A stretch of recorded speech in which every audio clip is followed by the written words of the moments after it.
Now falling under Naval Expeditionary Combat Command, Mobile Dive and Salvage Units, or MUDSUs, have added new missions and therefore have elevated their training to meet their new demands.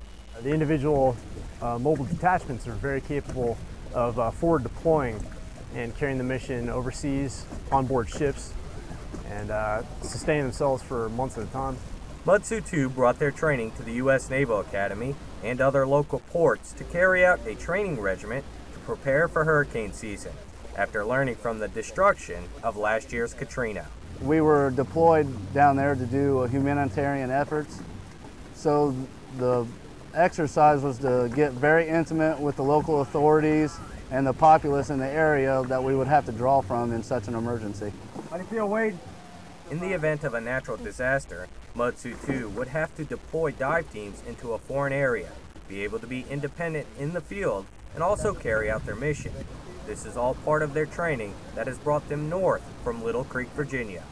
Their mission is then introduced to them. To locate and recover a helicopter, to do a distressed vehicle that was blown off of a bridge that would have passengers inside, and to also recover and unblock the harbors and ports in the area.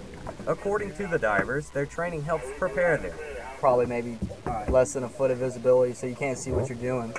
for real-life missions. I mean, it's a hard job anyway, and that just adds to it, so.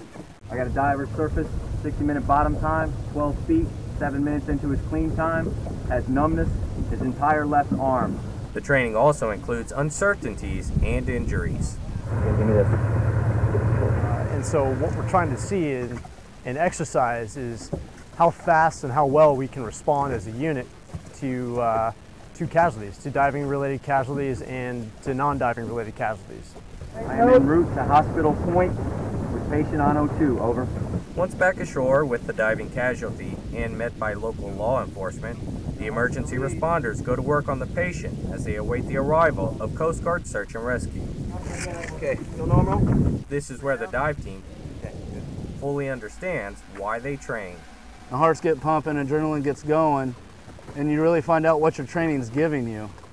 Now you have to react, and you find out if your training is being effective or if it's not by your reactions. With the injured diver now rescued and the mission ready to continue, MUDSU 2 comes closer to completing their week-long training evolution. For the Naval Media Center, I'm Petty Officer Chad Bricks.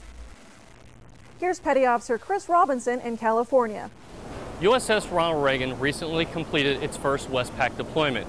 For many of these sailors, it was their first 6-month cruise.